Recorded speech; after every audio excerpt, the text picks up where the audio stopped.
Thank you so much for joining us this evening. My name is Molly. I'm the Adult Services Librarian here at the Goffstown Public Library. And I'm so excited that you're here tonight. We're thrilled to spotlight The Damage Done, the latest novel by local author Tony Tremblay. It explores the world of supernatural horror and dark fiction. So we're so excited to have you here tonight. Thank you. So set in Goffstown, The Damage Done is a gripping tale of supernatural forces in Korean folklore.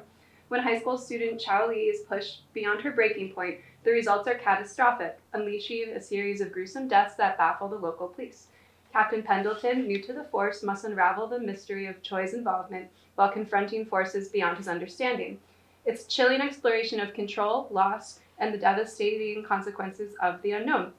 So Tony Tremblay, who many of you know, is a local author from Goffstown, and he's a Bram Stoker Award-nominated writer. His works include The Seeds of Nightmares and The Morehouse. In addition to writing, Tony co-founded NoCon, and he's reviewed horror fiction for acclaimed publications, and he's hosted the TV show The Taco Society Presents. And joining Tony is Christopher Golden, a New York Times bestselling and two-time Bram Stoker award-winning author. Known for his novels Roads of Bones, Ararat, and Snowblind, Christopher is also the co-creator of Outerverse, a comic book universe, and the founder of the Merrimack Valley Halloween Book Festival. His work spans novels, comics, video games, and more, with translations in over 15 languages. So please welcome me in joining Christopher Golden and Tony Tremblay as we dive into the world of The Damage Done and beyond. John, would you grab a copy of The Damage Done? Thank you. Oh, you left mine in the car. Well, we need to have that to start. So, I talked to Tony last week about this, and I typically, doing one of these kinds of events, I do prepare questions. I do my homework and all of that stuff, but we get together frequently enough that I said, I really don't want to do that. Thank you. I really don't want to do that. I want to just sit and have a chat because I felt like when you have sort of the pat questions, the typical questions that get asked during things like this, you don't always learn things about the person that you're talking to. We will talk about The Damage Done, but instead of doing that, I just wanted to have a sort of free-flowing conversation with Tony, which has made him incredibly nervous because Tony is somebody who, unlike me, likes to do his homework. So that actually makes me ask you this question.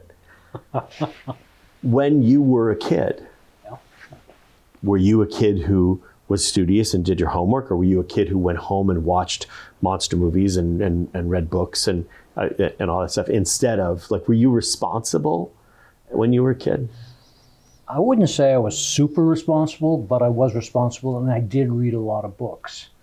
As far as being a student, I wasn't a great student. I did okay, mostly C's, sometimes B's. It's when I got to college that I really changed. The first 2 years of college, I was at best a C student. I struggled.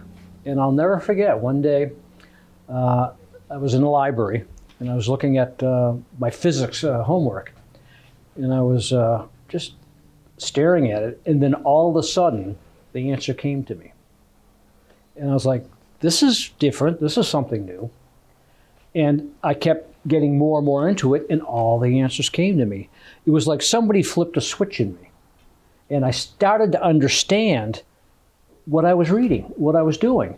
I still only got like a B in class, but on a bell curve, I was at the top. So that made me very happy.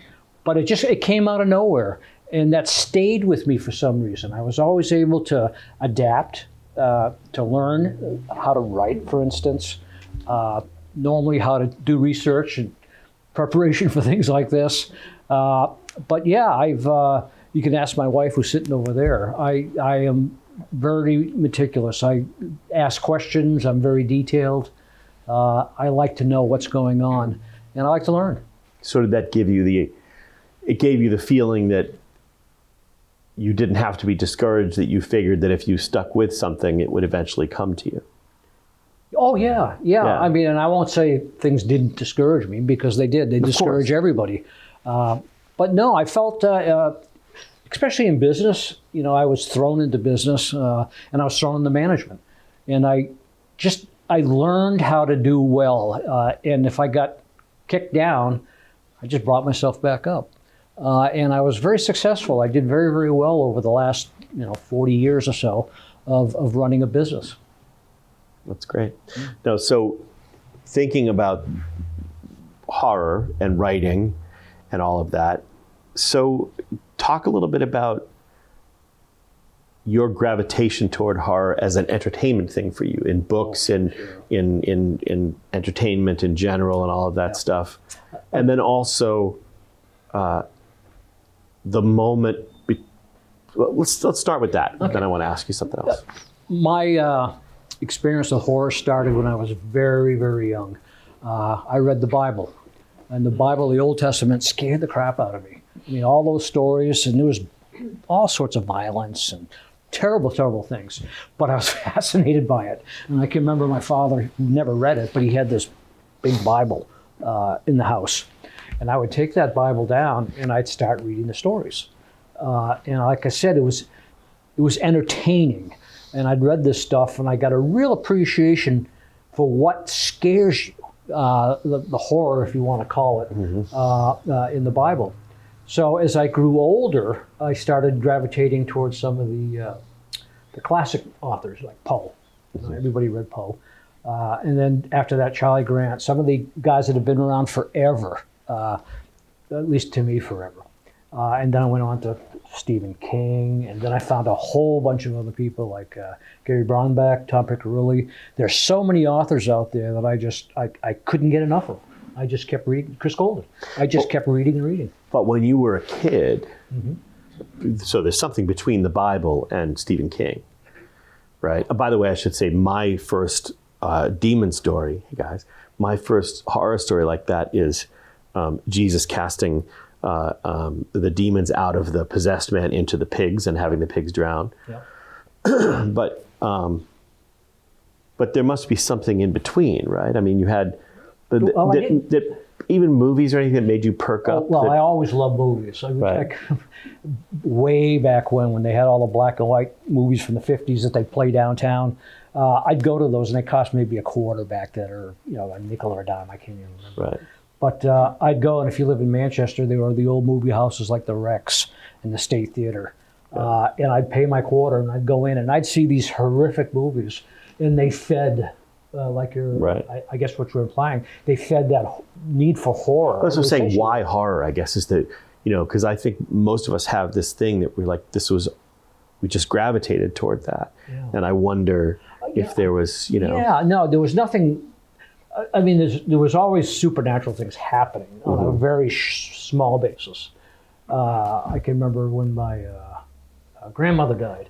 I was at home, and we were all sitting around at the table, and I heard we all did it, we heard these bangs right in the side of the house.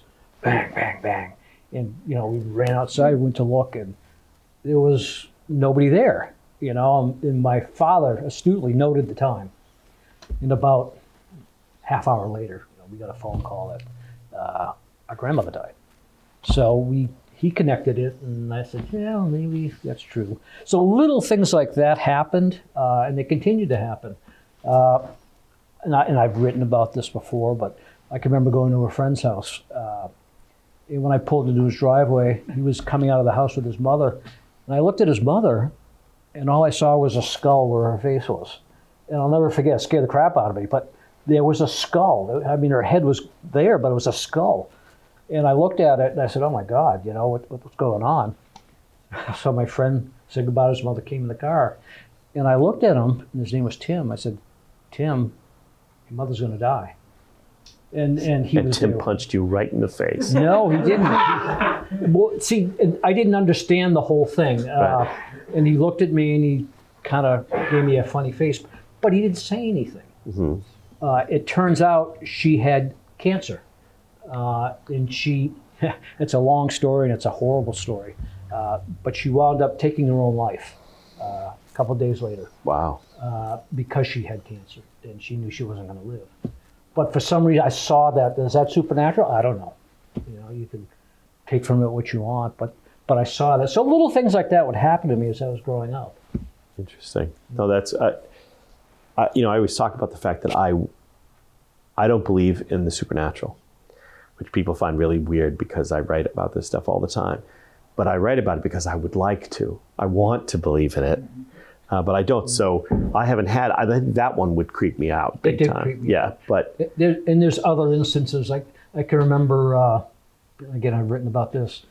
I had this dream of this. I was at an airport and I was at a chain link fence and I was looking out, and this jet took off, and it was a silver jet with a red stripe on one side. And the jet took off, and all of a sudden it turned over almost 180 degrees and crashed to the ground. And there was flames and bodies and blood. It was absolutely horrific. I had that dream 7 nights in a row, and it scared the absolute crap out of me. On the 8th day, I don't know if you remember this, but the American Airlines flight in Chicago took off, looked over on its side, and came crashing down. And then the dream stopped after that. Supernatural? I don't know.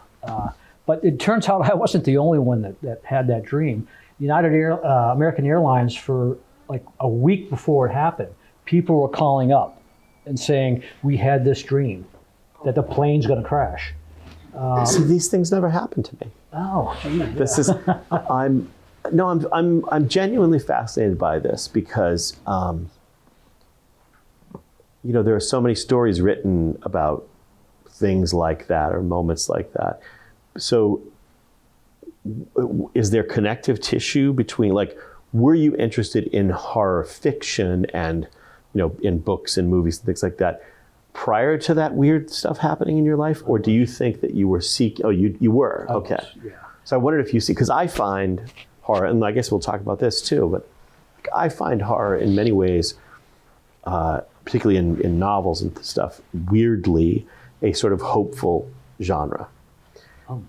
Because you're taking all this horrible stuff and you're confronting it, which we so often can't do in real life. But in a story you can, and a lot of times, particularly in a novel, you get to the end. So as a writer, and I want to come back to writing in a second, but as a writer, when you dive in and you're writing, what does it give you? What does it do for you? Well, I like to write what scares me. People say write what you know. I don't write what I know. I write what scares me. So all my books prior to The Damage Done scared me. And as I was writing, I'm what's called a pantser. I don't sit down. I don't write a huge plot. I just start writing. Sometimes I won't even have an idea. I can remember one short story. I said I knew I had to write a short story, something new. So that's what I wrote on the screen, something new, and then I wrote the story. And the story turned out great. And I got all sorts of accolades for it. But yeah, I get scared, and I like to be scared. I enjoy that feeling. And you're right about getting something out of it. I think people, they want to face their fears without having those things happening to them. We all sit there, we watch movies or we read books. And we think, oh my God, if that ever happened to me, I'd die. Well, this is a way for it to happen to you without you dying. You just read it, you get what you can out of it. And if it scares you, the writer, or in my case, me, has done his job. But if I'm not scared, or if I'm not thrilled, or if I'm not excited by it, I'll toss it away, I'll throw it away. I just won't continue with it. But I think as a writer, if what you're reading doesn't affect you, it's not going to affect the reader. I keep skipping this question, and I promise I will come back to it. But, I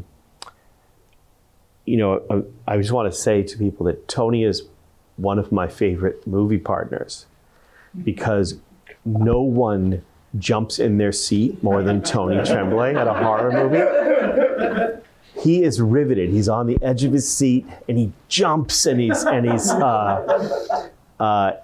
so you're so invested in the things that scare you, and I love that emotional investment. And I think you bring that a lot of times in what you're writing, in passing it along to the people who are reading it. So that's just a commentary. The question I was going to ask you is, I think we go from being the receivers of stories to the tellers of stories at some point, right? I mean, you continue to be fans always. I mean, I'm consuming stories of all kinds constantly. But at some point, if you're a writer, it's occurred to you, oh, I could do that, or I'd like to do that. Do you remember when that happened? And if you don't remember it, yeah. Two things come to mind. The first was when I was in high school, I took a creative writing class.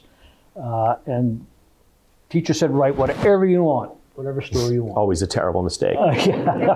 So I said, I'm going to write a scary story. And I did. And I got an A. I mean, the teacher loved the story. If I look back at it now, I'd probably laugh. But that really gave me a taste for, geez, can I write something scary? And I never really pursued it because I was working. I was busy as I was growing up. I got married, had kids, and worked. So it was something that I just never had the time to do. And finally, I said, you know what? And I'll talk about these people later, but somebody convinced me that I should write a novel. And I did. I wrote the novel.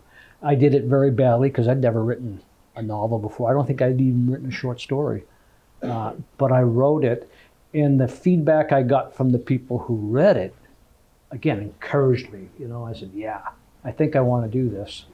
And then I joined a group called Horror World, which was a website. And I kept trying to write, and I kept writing little things for Horror World. And that's a real long story, but in essence, I wrote a short story and it got published. And then I wrote some small things in the site itself. And Tom Piccirilli, who you may or may not know, came on Horror World one day and he said, Tony, you're ready to write a novel. And that just got to me. I just said, oh my God, Tom Piccirilli thinks I can write a novel. That's a huge vote of confidence. It was, and that's when I started writing. Yeah. So if you love what Tony does, you can thank the late Tom Piccirilli. If you hate what Tony does, you can blame him. No, I think we all need that person, the person who not gives you permission, but sort of says, hey, you can do this. Who was yours? We were talking earlier, and it wasn't a person at that time, although I had great professors in college. For me, it was reading. I was reading a novel. I had written some short stories, not good at all. But I'd written some short stories, and I was reading a book called The Light at the End by John Skipp and Craig Spector. Yeah. It was 1988, I want to say. And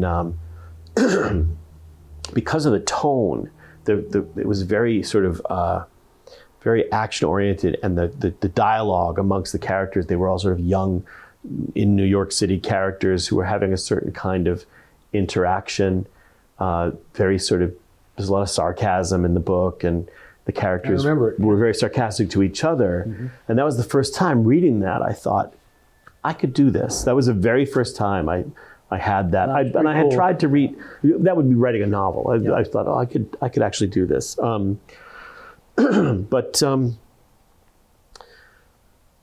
But back to that moment for you, that then it took you a long time before you actively sort of dove into it, and you thought, okay, I'm actually going to do this, and show it to people, and be out there. And I know that you were an observer for a long time. I was a reviewer too. Yeah, a reviewer for a long time too, which of course, moving from reviewing books to writing them, because sometimes you don't make friends when you're reviewing the books. It's a different ball game.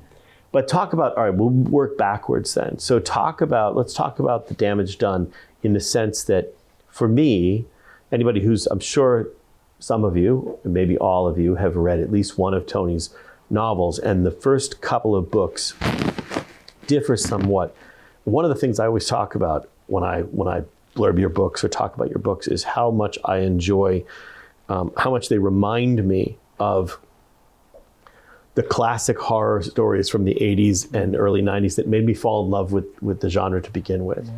And the kinds of characters and the kinds of friendships and interactions that the characters have.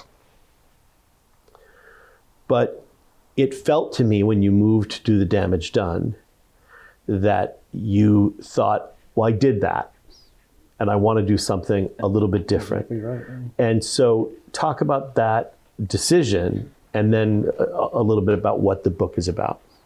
To get to your first point, one of the things I wanted to do with The Damage Done is I was influenced heavily by a book you wrote called Snowblind. And Snowblind, which is my favorite Christopher Golden book, but it's got a large cast of characters. It happens pretty well in a secluded area, a town, which you grew up in, I guess. And I just love that dynamic between all the different characters in the book and how it all comes together at the end. And that really affected me when I read the book. And I said, you know, I'm going to try to write something with a large cast of characters, like Snowblind. You know, I didn't copy anything, but I just loved that whole theme. And I did.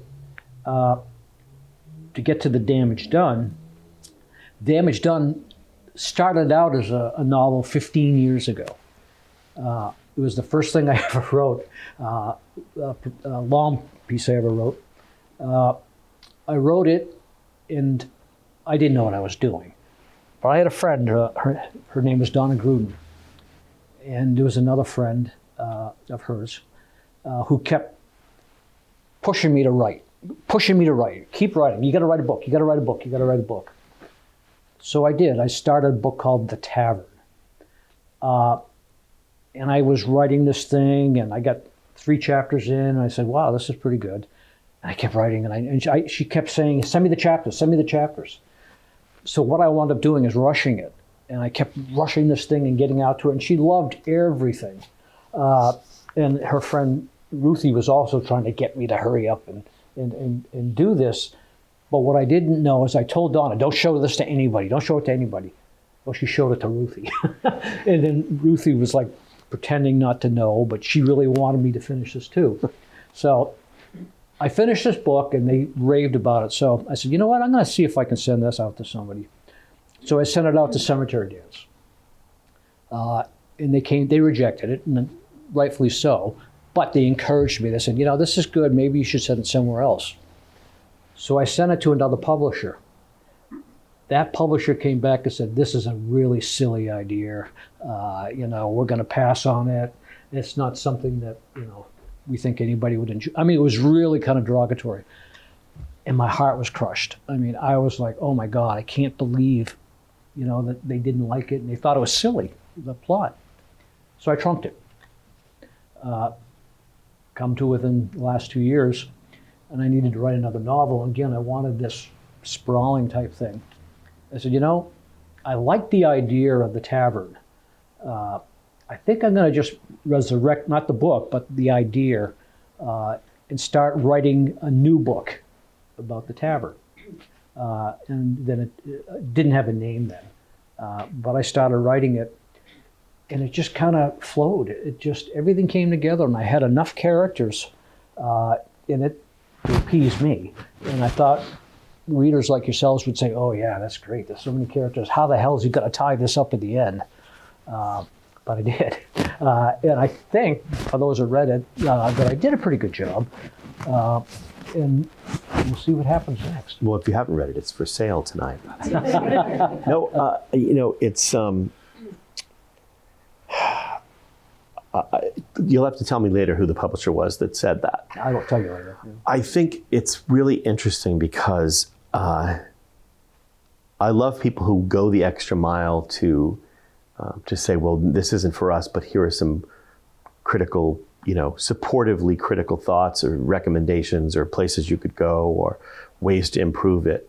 But people who go the extra mile in the opposite direction, you just wonder what is that about? Like, what's the story going on in your life that caused you to Took it out of me. right? Well, that caused you to feel that. I had it. If I can digress for a second, I wrote a novel and I was really happy with it, and I sent it to a legend, not Stephen King, to ask if they would read it, to potentially blurb it. And eventually I received a note saying, well, I'm not going to blurb it because I don't think it's worth it. And here are all my notes about all the things you did wrong and the things you should change and what you should do. And I panicked, and I called my agent and I called my editor. I said, you've got to give me more time. I've got to do a rewrite on this book. And I started to read through it, and I made a couple of notes, and I might have tweaked one sentence but this was a major rewrite this person was recommending. And then I went, no, but this will change everything about the book. It'll change the whole tone of it, and it's not the book I wanted to write. And so eventually I just kind of skipped it and just deleted the email, even though it had upset me so much. And then that book won the Stoker Award. So Isn't that something? but so yeah, you have to be able to take the supportive the supportive critical responses and evaluate them yourself, but you also have to stick with what you believe in. So you pulling out the tavern and the idea that mattered to you, and recognizing that maybe that book wasn't as well written as you wanted it to be, but your ideas, that's the thing that carried on. Absolutely. And yeah, go ahead. Well, you make a great point about accepting and not accepting what people, the critiques. Mm-hmm. When I sent, John McElveen's my publisher, by the way, as well as Chris's publisher. Blame him. No, And an excellent writer in his own right. and he is. And he graciously accepted my first novel to be published. And he sent it out to an editor. And the editor was a very, very good editor. But the editor came back with one comment that really bothered me. It said, well, if you know the Morehouse, it's a story about three nuns. And I have a bit of backstory about the three nuns. And the editor said, I'd get rid of all the backstory of the three nuns. You don't need it. I'm thinking, don't need it. It's about a third of the book. It's the heart of the book. And, and I talked to John. I can remember we were eating lunch one day. I said, John, I am not going to delete the backstory on the nuns. It's the heart of the book. John said, well, you don't have to. He says, it's your book. And thank God I didn't. And I kept it in there. So, yeah, I mean, you take what you got and, make your own decisions. Yeah, for sure. I also want to talk about your instincts as a writer and how they evolve over time. Because I loved this book. I think it's the best of the three novels. Thank you.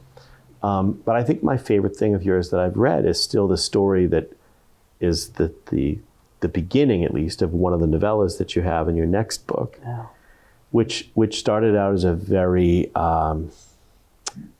non-horrific, very human story about a relationship. And I think it showed a sort of evolution for you as a storyteller, where you're not relying on, because I think a lot of times when we're starting to write novels and stuff like that, there's a lot of bombast. There's a lot of, I do it myself still.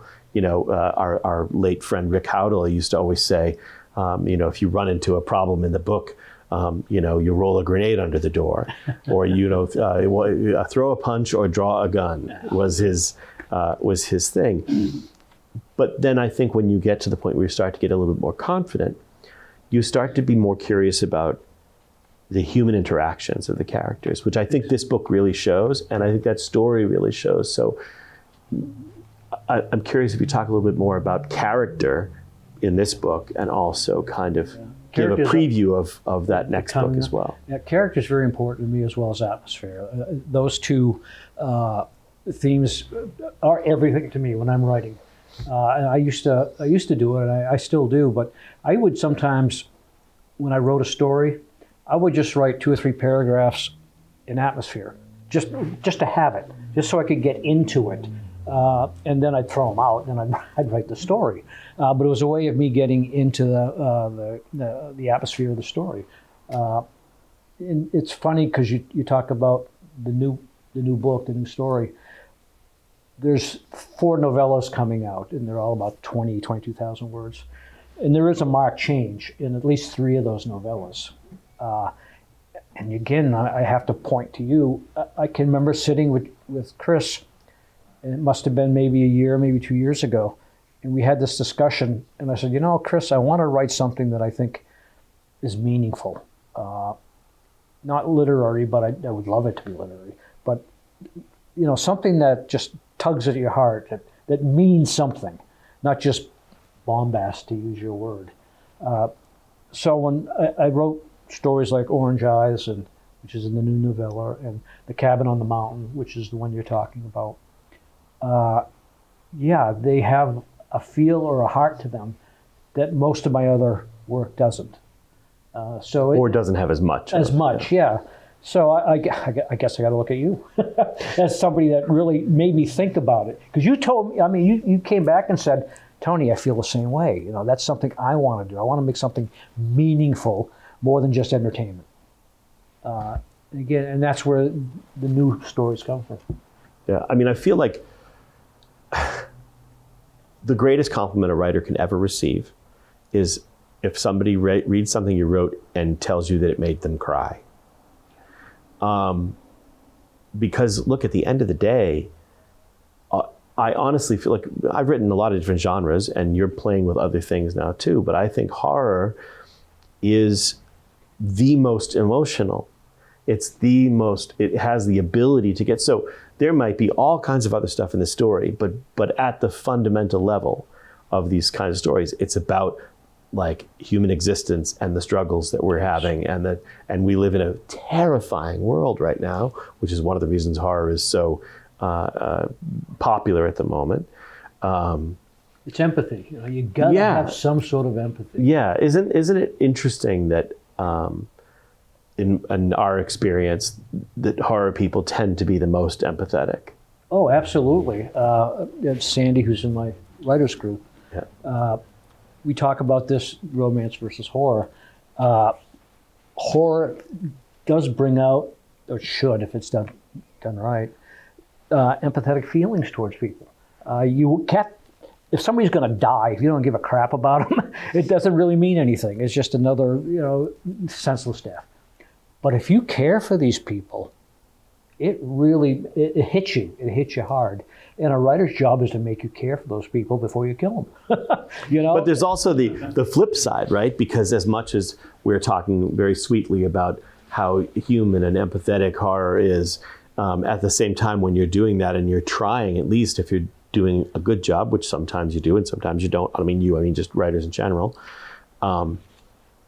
You also get to have the sadistic pleasure of knowing that you've hooked somebody emotionally and then had the impact that you wanted to have, which sometimes is to make them cry or to make them sad or to, because that's really kind of, because you want people to feel, right? That's one of Chris's books. I didn't pay him to do this. Yeah. No, but and I forget the name. It's killing me. The one with the Dopplingers.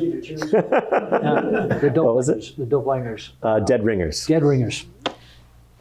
You really get involved with this one woman character. I mean, you just really care for her, and she's fighting and just doing a great job, and you're scared for her and that whole bit. Then you come to the last page of the book, and I won't give it away, but your mouth drops, your heart breaks, and your eyes go wide, and you go, how the hell could you do that? and I can remember, I didn't know him too well back then. It's our job, Tony. It is. And I said, and I saw him, I said, you son of a and he just laughed. Well, but that's the desired response, right? That's what you want the response to be. All right, so switching gears, you talk a lot about your favorite authors and favorite stories and the writers who've influenced you, and that's all good. But we have spent a lot of hours sitting in movie theaters. Mm-hmm. And I know that you had your Shudder subscription and you watched all kinds of wonderful and horrible stuff. So I wonder about the things that have inspired you in movies or TV that have either stuck with you from years ago or films that you've seen that made you go, that scared the shit out of me, and Yeah. I don't know if I'm allowed to swear. Crap, scared the crap out of me. As I said, atmosphere is very important to me when I write a book. It's also super important to me in a movie, sometimes more so than the dialogue. You guys seen Hellraiser, the first Hellraiser? I mean, that left an indelible mark on me. That's all atmosphere. It's all really spooky, scary stuff. And you're just sitting there the whole time frozen, because he does such a great job, Barker, of getting into your head and scaring the crap out of you. And I'd never forgotten that in The Exorcist, obviously. I mean, the whole Exorcist, the smoke and the darkness and the little girl in the room, that never got out of me. I mean, that just stays with me. It'll probably stay with me forever. So it's those kind of things. I mean, we watch a lot of movies together. We'll go out and John, myself, and Chris. And sometimes we laugh. I mean, the movies are so bad you can't help but laugh. The last one we saw. Yeah. It was quite a stinker. Oh, it was. But the reason we laugh is because we know it works and we know it doesn't work. Yeah. And as we watched this particular one that John's mentioning, the dialogue was horrible. The plot was terrible. Yeah. And even the acting, except for probably the lead, was okay, but nothing great. And you combine all these bad things, and you can't help but laugh. I mean, it makes no impression on you whatsoever. But you see other movies. I'm trying to think, like Titani, that one. Oh, what was that one with the That's the car. cars? Yeah. I don't remember the name of it, actually. That was all atmosphere and just crazy visuals. Crazy. Yeah, and that stuck with me. So that's the kind of stuff I like. And Sandy reads my stuff before anybody else does. I give it to her. And I can tell when something's working. Because when she goes, she'll just look up and she'll say, "This was really screwed up." And I say, "Okay." I'll smile and I'll be happy. Yeah. And that's the thing, right, about people who write horror stories. You want that reaction. You want people to question your sanity and your moral judgment and all of that stuff. Yeah, and then it's working. Yeah. I'm so geez, I was trying to think. This is an interesting conversation too, because look, different strokes for different folks, right? Everybody has different taste. And our good friend Bracken McLeod's tastes are very specific, very often divergent from anything popular or things that too many people like. Bracken is tending to not like. But we went to see The Lighthouse together, and The Lighthouse was a movie that had all of these elements that were so exciting and so interesting. We'd liked the Witch by the atmosphere, the lighthouse itself, the actors, the acting, the script, everything. It was so cool. And you watch the movie and you're trying to figure out what's going on. And the movie ends, and this is one of Bracken's favorite movies of all time. And completely not planning to do it, the movie ends, and both Tony and I believe I used both hands and Tony used one, gave the finger to the movie screen, and I yelled "F you" at the movie screen. The only time I've ever done this in my entire life, because it had so many wonderful things that I really wanted it to. You want to end the right way. That was so that's what we're talking about as writers, isn't it? Yeah, exactly. That there's a certain thing that you want from the story, and that movie doesn't give it to us. Yeah, and it did for a while. I mean, and how many times have you read a great book and then you get to the ending stinks. And you feel let down no matter how good the book was up until that point. The Witching Hour by Anne Rice. I flung it across the room in a rage. The only time I've ever done that. Oh. And that happens. and you just sit there and you go, oh man. And again, you might just think this is the greatest thing ever until you get to that last chapter. And you go, and everything he wrote or she wrote before that is negated. You just say, oh man, and you toss it across the room or you put it in a dumpster or whatever you want to do. Yeah. So, which brings me to this question about plotting, right? You're a pantser. You don't think about it. So, what's the hardest part for you of the process beginning to end? I mean, I'm not talking about starting, because starting sometimes is the real hurdle, right? But what's the hardest part of the process for you? It's probably the ending, because in every book I've written, I don't know what the ending is. I have no idea when I start it. And I said this to him once. He goes, "You know what the ending is. You just don't want to admit it." And he's saying, and I get what he was saying. He was saying somewhere in the back of your mind, this is where it's going to end, or how it's going to end. You just don't know how to write it yet. And so, and he's right to a good degree. I'll start writing and I'll have all these characters like The Damage Done. I'll have 8 different guys doing 8 different things. And you're reading this and you go, there's no way he's going to be able to pull this all together. And the trick for me is, the hard part is pulling it all together. How do these 8, diverse stories come together to end the book? And like we just talked about, that ending is going to be good, because no matter how great the beginning was, if that ending doesn't land, you don't care. So I'd say the ending. Yeah. Well, it also you can't have it be too happy. Well, in a horror novel? No, you can't. No, I'm saying, but you have, basically, like, obviously in a full-length novel, most of them, people are going to survive. Some people are going to survive, right? Yeah. But they can't just come out of it okay.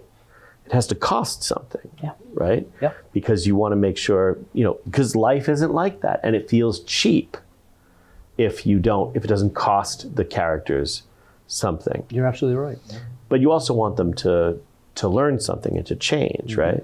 Yeah. So you had characters in your first book that appeared in your second book. Mm-hmm. Do you see the world, the characters change, of course, over time. Yeah. Do you see further books where you're going to end up with sort of Tony Tremblay's Castle Rock, where you have characters who are reappearing and all of this stuff? Yeah, and it's a question I struggle with, because I do want to move on. Mm-hmm. In The Damage Done, there are some characters that were in the first 2 books. Mm-hmm. And the way it ends, there's not a lot, but the way it ends, they all survive. If that means, hopefully I'm not giving anything away. They don't survive in a good way, but they survive. Maybe they shouldn't. Maybe they'd rather not have. Yeah. But I keep thinking, am I done with this? Is this okay to leave for a while? And you look at Straub and King and all these guys. They eventually come back to some of their older characters. I can envision myself doing that later on. Mm-hmm. The next book I'm writing is not, it's going to be totally different. I don't know what it's going to be yet, but I think it's going to be totally different. So, but yeah, maybe in the future I'll come back to the pawn shop owner, who's probably my favorite character. Then you got Rex. Rex is a lot of people write me about Rex. No, Rex is a great character. Yeah, they're great characters, and my thing is, I'm reading those books, and this is not a spoiler if you haven't read the books. It doesn't matter, but when you do read them, my favorite thing about those characters is I think this pawn shop could be anywhere. It is sometimes. No, that's what I'm saying. It's like so there could be a story set on Mars. There could be a story set in Russia or wherever you want, and it could be these characters getting involved in this other story. Not that I, obviously I do want you to go and spread your wings and do other things. But if you come back to them, I'd love to see it happen in an environment that would be completely different, which deepens the sort of mythology. Because I keep asking myself, who are these guys, and what's their story, and I don't ever actually want you to tell their story. And I don't. But I'd like to see them, like in other environments. The closest I've come to telling the backstory, the background on the pawn shop owner. That's the one everybody wants to know. Where did he come from? What did he do? Was in Do Not Weep for Me. There's a small section where he explains that he's been around for over 100 years. In The Damage Done, there's another very small section that talks about how old he is. And that's about all I really want to give. I don't want to give anything more because it takes the mystery out of it.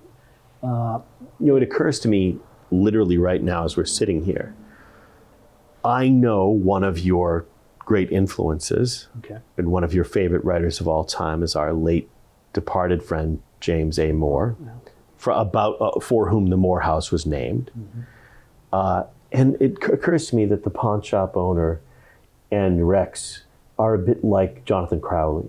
Not as characters, but the way that the sort of the mystery surrounding them and how they get involved in these kinds of things. Was that a purposeful thing, or is it just the influence? It was the influence. It wasn't. I realized the similarities when I started writing it. I don't think the characters are similar. No. But the role they play. Yes. Yeah. When I was writing it, I thought the same thing about Crowley. Yeah. Not that he was Crowley or close to him, but that's my Crowley, and that's what I was thinking. Yeah. Jim Moore probably had more effect on me than any other writer that I could name when I started writing and while I continue to write today. And he passed last year, and he was his best friend, and he was a great friend to me, and I miss him every day. I'm gonna take a liberty here, and I'm gonna suggest, and you can throw this away later, but I'm doing it. This is the kind of thing I would do to Tony when we're out to dinner. And this is on camera. But I'm going to do it live instead, and I'm going to take great liberty here and say that I'm sure that Tessa Moore would not object. I think that you should write a novella with the pawn shop owner and Rex and Crowley. I like a crossover. And I know that Jim would have approved, and I'm sure. Anyway, so I'm just throwing the gauntlet down on that, and see, there you go. So so there's one sale right there, two sales. I did that once with Gerard Horner and his Max character. He literally one day he emails me and he says, "I want to write a novella with you." I said, "Okay." And he said, "And it's got to be done in 2 weeks." Why? And he explained what he wanted. And I was at that computer constantly writing and sending stuff to him. And he was sending stuff back to me, and I was sending stuff back to him. Was this just Gerard wanting you to do his homework? No. This sounds like... No, because I probably wrote close to 10,000 words, and he wrote at least 15. I mean, he outwrote me. But it was so much fun getting into somebody else's world and taking their characters and working with them. I just had a hell of a time, a great time. And he paid well, too. So, yeah, it was a good That's time. always nice. Yeah, it was a good time. It's always nice. Yeah. Let me ask you a couple questions. Okay. Chris has got a new book called Soulless out, which is published by John McElveen, and it's a really good book. It's a zombie book, and he told me tonight, which I didn't realize, that it was marketed to young adults. Yeah, it was originally marketed, so it's a reprint of a book that's been out of print for a while, and I love this book. It's my one and only zombie story, my one and only zombie novel. And it was originally written for the teen market, but I didn't write it that way. I wrote it with, an ensemble of characters, some of whom, and the most important of whom, are teenagers or 20-ish, 19, 20. But it's definitely not, in my mind, a young adult book. It's for me, not only is it incredibly violent, but it is very purposely, for me, a book about how we think, about the world around us, and about how we treat each other. Especially for a teenager. I talked to Chris about this. There's three things in that book that I just had to talk to him about. The first was he gets into the mind of an 18-year-old girl, unbelievably so. And as an adult male, I read this, and I kept thinking, oh my God, this is how an 18-year-old girl would think. This is what she would do. And I asked him about it, and he goes, well, I couldn't write that today. I don't know if I could. Again, I wrote that, I don't remember what year it came out. We talked about this before, 2008. So I'm 57 now, so somebody do the math. but obviously I was younger then. There were some things that I sort of attribute that to. Firstly, I attribute it to we're not 18-year-old girls, so I don't know if a 2008 18-year-old girl would have thought and behaved the way that the character does.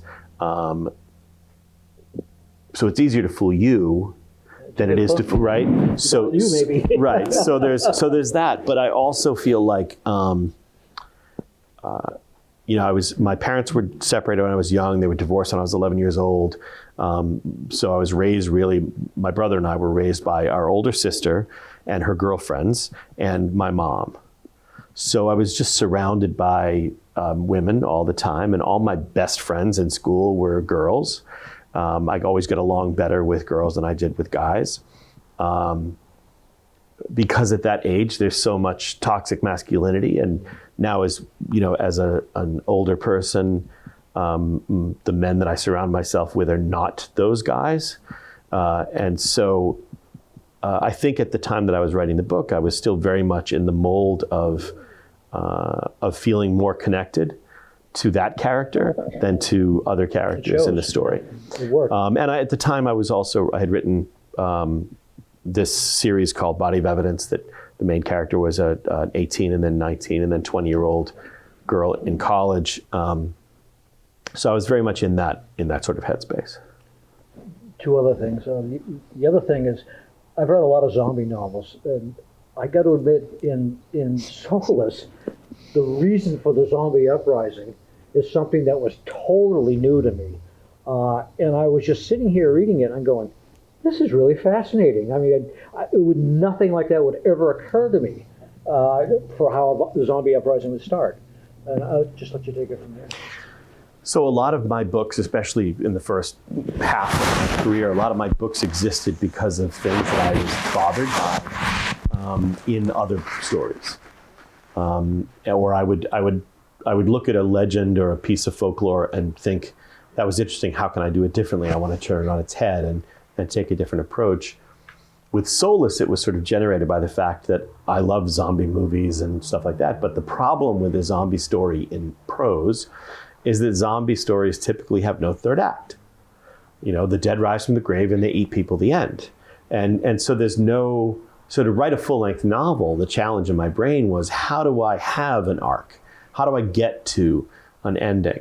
And so in order to do that, I had to have something that could be undone. So the concept with Soulless is that, and also, by the way,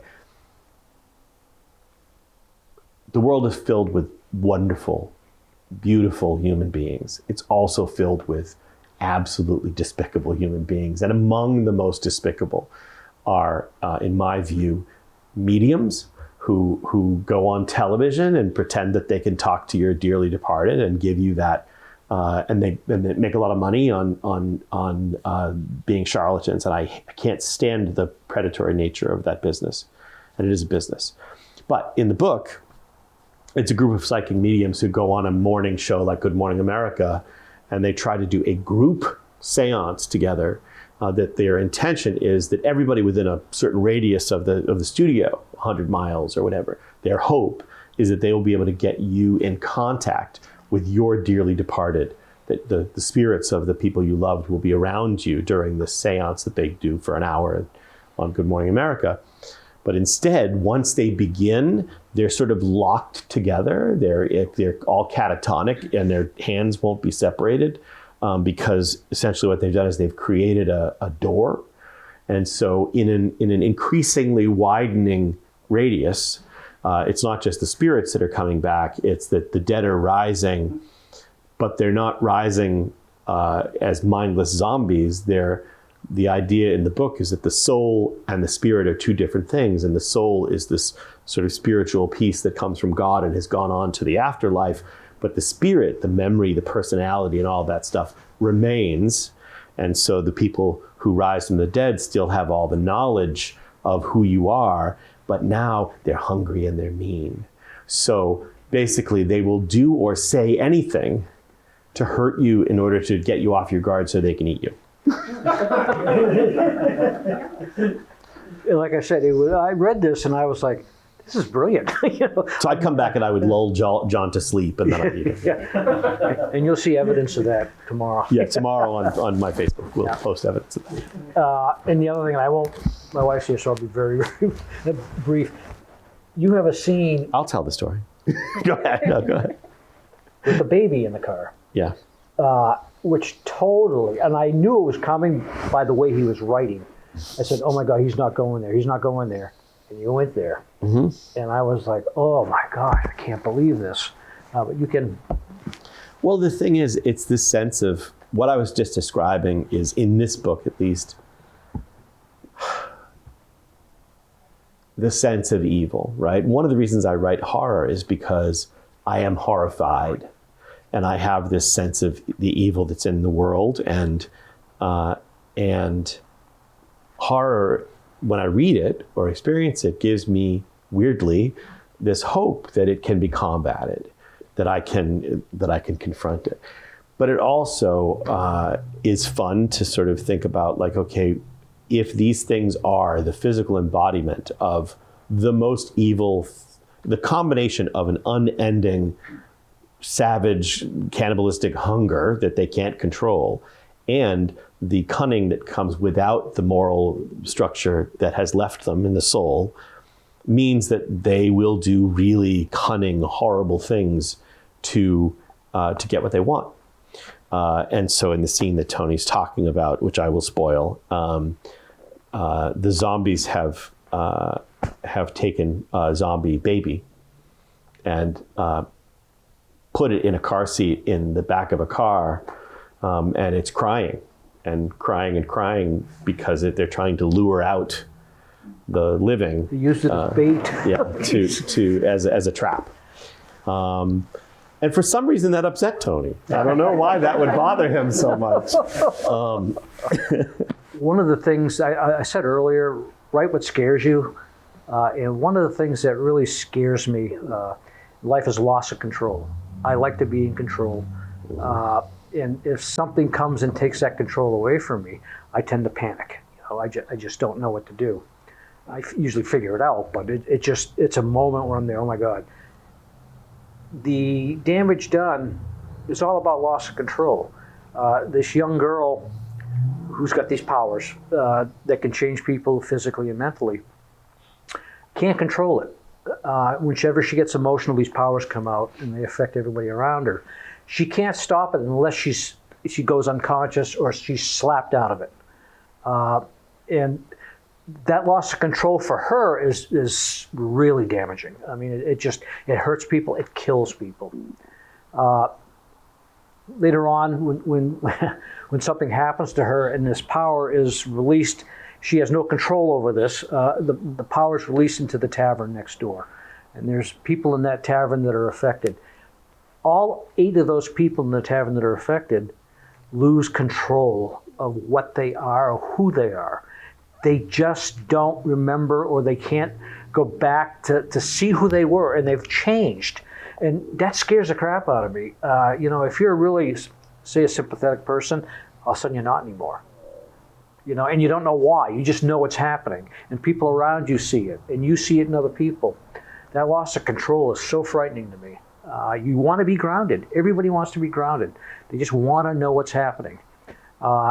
So when you read the damage done, keep that, if you read it, keep that in mind. When you read it. When you read it. Thank you. You're welcome. The damage done is really about the loss of control. That's it. But it's interesting, though, because again, I did 2 books, The Boys Are Back in Town and Wildwood Road, that are both about loss of identity, loss of self, right? Yep. Because, look, what we do, even Soulless, when we're talking about that horrible scene in Soulless, it's about an acknowledgement that there are people who bear you ill will, who don't even know you probably, but who, so that we have to be, lock arms with the people who feel what we feel and believe what we believe, so that we can stand against the sort of malignance and malevolence that is real. And so I find that terrifying. But in these books, what I was focused on is something very similar to that, which is, again, I had uncles who had Alzheimer's disease, and I saw that happen, and that's my greatest fear. Yeah. Right. So I was exercising that fear in many ways, and that you're dealing with the loss of control there because, you're putting it in there as something terrifying because you're terrified by it. Absolutely. And it is, there's so much catharsis that goes on in the writing process. And you're absolutely right. I mean, when you're done, while you're getting all that, I won't say the S word, but you're getting all that crap out of you. You're putting it down on paper so you can analyze it, so you can see it, so you can come to terms with it. It may not end well, but at least you've addressed it. You know it's there, and you know why it's bothering you. And the new novella, The Cabin on the Mountain, it's about, one of the subplots is about Alzheimer's, the part you read. And that comes full circle at the end of the novella. But yeah, loss of control, it's something that I'm afraid of. Right. And I'm sure other people are too. And you mentioned dementia. That's probably the biggest fear I have. And that's totally loss of control. Right. Which, and a big part of that, and we'll get to, a big part of that, I think for both of us, I'm assuming, is the idea of what can happen if you're not that you can unintentionally hurt people that you care about, and all of that for me is this, this thing. I don't mean physically necessarily. I mean also like emotionally and all that stuff. Even with, and again, I don't drink at all because I have gout. Long story. Not really. That's a short story. But in any case, the long version of the story is that in high school, it was the 80s. My friends and I drank a ton. But at a certain point, I was just like, this is not really fun for me. And the reason I've never done drugs is because I just am like, no, I want to make sure that I'm responsible for what I do. Mm-hmm. That I'm not going to claim that I'm not responsible for my behavior. Right?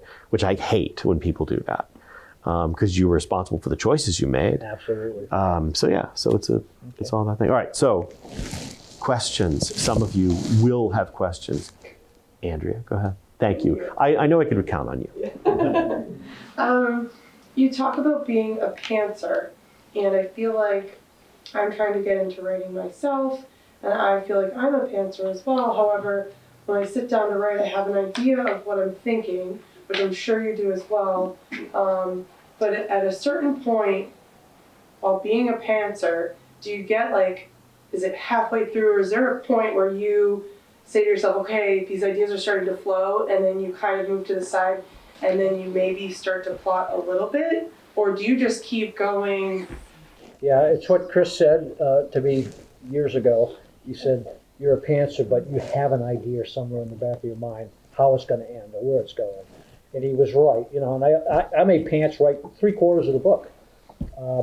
But, a worm burrows into my brain and it says, you know what, this is where you got to go. This is where you're going to end up.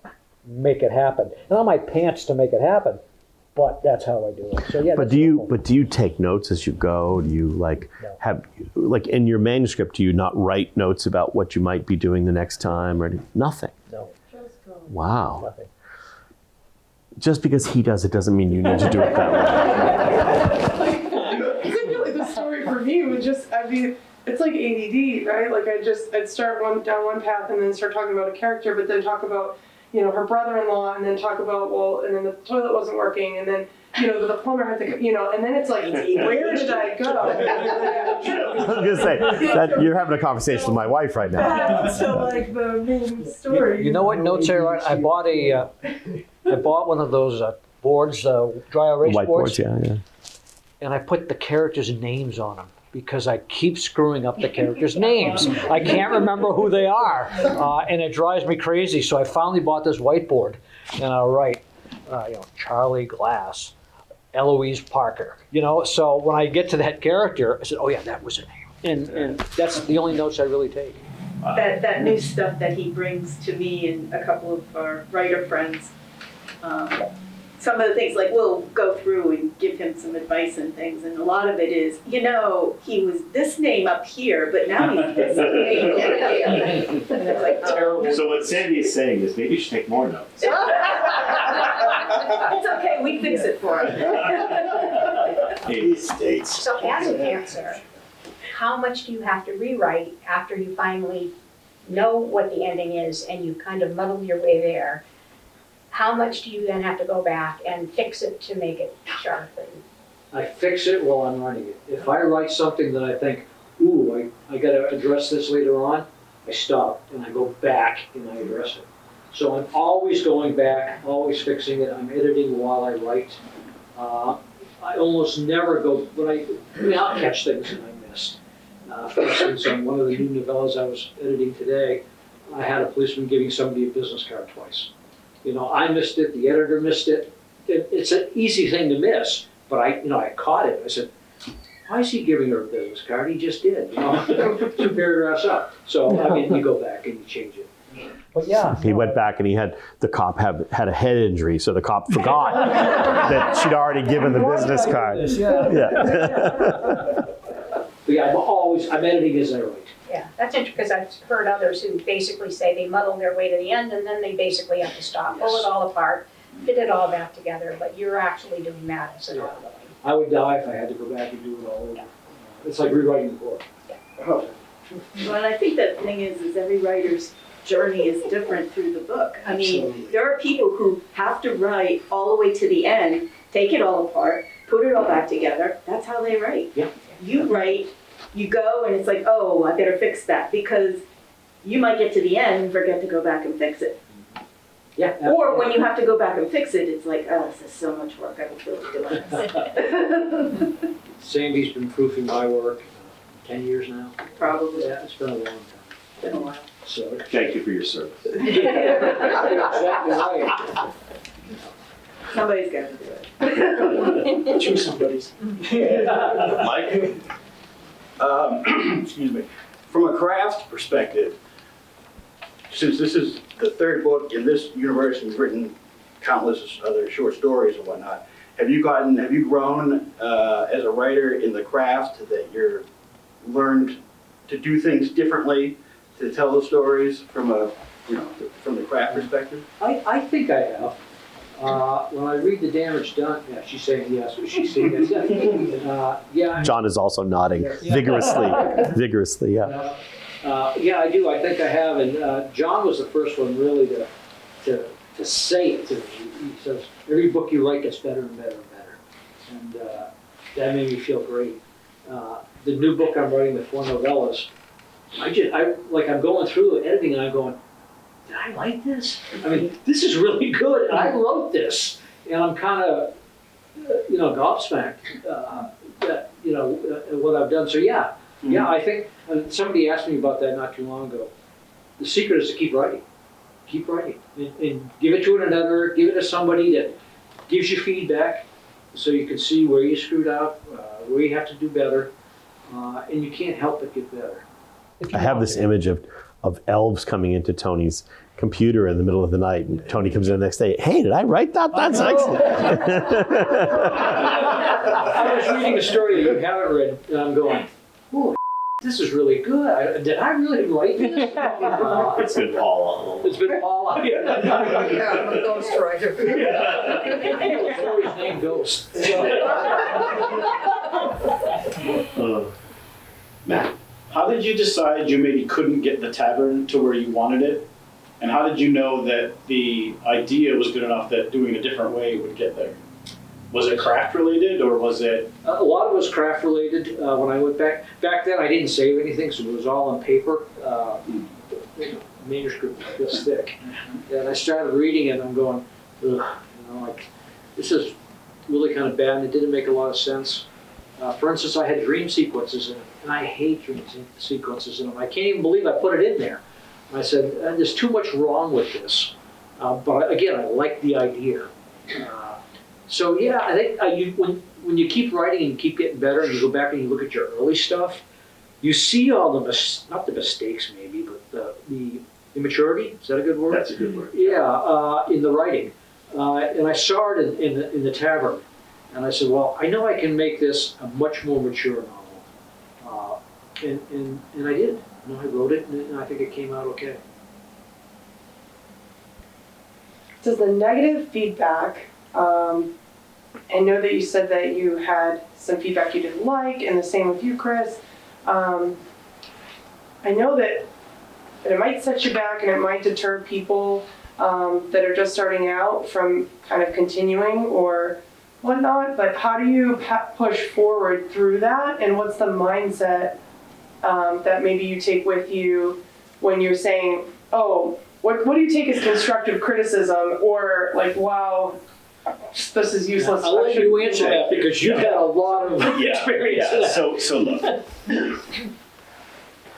look. Never listen to the people who love you. I'm sorry. And never listen to the people who are those kinds of people who feel like they might be wanting to do the same thing and they're not having a lot of success doing it or whatever. This is it's sort of it's finding that balance, And I think I've said this before. Look, I have had, there was a review one time. I've had some wonderful reviews. There was a review one time that referred to me as one of the master fantasists of my generation. There was also a review one time that said, this book sucks donkeys. So. It wasn't me. Yeah. Both reviews by T.T. Zuma. No. If I want to believe that first one, I've also got to pay attention to that second one, right? And I'm never going to believe that first one. I don't have it in me to think that's true, which is actually helpful because then I can go, well, then I can take the other one with a grain of salt too, right?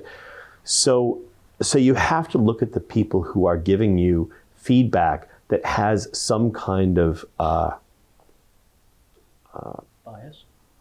Well, no, I mean the opposite. I mean, you have to look at the people who are giving you some kind of feedback that feels like they're looking at the story itself and doing more than just saying, "Oh my God, this is great! I loved it so much," or "I didn't like it because I thought it was a fantasy story, but it turned out to be hard." I mean, it's just like it's so weird. People's responses to things are so strange. You have to look at the things that are going to be helpful to you. And if it's not helpful to you as a writer, it doesn't matter. It doesn't mean anything. So never listen to Matt is what I'm saying. No, but always listen to me. Yes. No, but you can't. I mean, every writer I know has imposter syndrome. Everybody. You're just trying to tell stories. You're just trying to tell stories to entertain people or that might make people feel or think something, right? And so at the end of the day, try to do that and try to do it as elegantly as you can. And I don't mean in flowery prose. I just mean as smoothly and cleanly as you can. Just tell your stories. The feedback from that guy who had the feedback to Tony is so obnoxious because if he really felt that way, he should have come back to Tony and said, look, this doesn't work at all. And while it's definitely not for us, here are the top 3 issues I had with it that you should work on. So even if it was a really negative response, don't do that unless you're going to give him something that's going to help him. It's just so if people are giving you just, if people are giving you all good stuff, you have to ignore it. It's like when your professor wants to take off the highest and lowest scores to, at the end of the school year or whatever. Yeah. Everybody has, some people like opera, some people like heavy metal, and so you can... Not only that, but I mean, I know myself as a reader, I can pick up a book and read the first 20 or 30 pages and be like, ugh, this is not, no, I'm not digging this, and put it down. And sometimes I know, what, there may come a time when I'm in the mood for this, right? So you can't really, as John's saying, like they could read that same story or you could rewrite it in a very different way later, like Tony did. So sorry, I go on, That being but said, I've had negative reviews that had good information in it. yeah, Now, absolutely. Helpful Great, things, yeah. you know, things that you can actually use. Great. Like leave out the donkeys. Damn it. Yeah. I would advise when you do start writing, get an editor first before you publish it. They should, if they're good, they'll tell you what they think in an honest way. You don't have to accept it like I did with the Morehouse, but they'll give you an idea. And John was really nice when I sent him to Morehouse, and we were in a restaurant somewhere, and we were over. And he told me, he said, "Who's your protagonist? Who's this? What does this mean?" And he made me think. The answer satisfied him, but he made me think. Okay, well, maybe he's right. Maybe I should change this a little bit. Maybe I wasn't explicit enough in this paragraph or this theme or this chapter. But get an editor, get somebody that you trust, or even if you pay, to take a look at it. That way, when the negative reviews come in, at least you can feel satisfied that you did your best. Early on, before we had kids, my wife was my first reader. And the best thing that she did for me as a first reader is ask me questions. And so sometimes she would ask me a question, and I would, as John did, and I would explain I'd give her the answer and explain something, and she would say to me sometimes, that may be what you intend, but it's not in there, right? And so that actually is the one most constructive thing that she did for me as a first reader at that time, because if I'm not getting my idea across, then it's not working. So that kind of feedback is invaluable, you know. When I say editor, I'm including first reader, somebody different. It's not going to go out there and tell the world, how good or how bad you are. You just want to read and give you an honest opinion. And maybe a writer's group. I'm a huge proponent of a writer's group. I've been in mine for longer than Sandy has, I think about 15 years. And it was you or Bob the other day when we were sitting down and said, you've changed a lot in 15 years. You've really gotten good. And that made me feel great. But, it came from an unbiased opinion. I mean, she saw it and she was looking at it and making a judgment based on knowledge. She knew what she was talking about, and it made me feel good. And that's what an editor or hopefully a first reader does. They have some knowledge about what works and what doesn't work, and they can steer you in the right direction. And I love your comment about asking questions that you meant this, but that's not what came through. Right. Yeah, that's If the reader didn't get it, yeah, that's perfect. then your intention didn't go bear through, fruit. Yeah. Any others? All right. Tony, you were so nervous before because you like to do your homework. Are you satisfied now that you didn't have anything to be afraid of? I don't know. I'm still shaking. All right. Well, it's over, so you can. We do all right. Yeah. There you go. All right.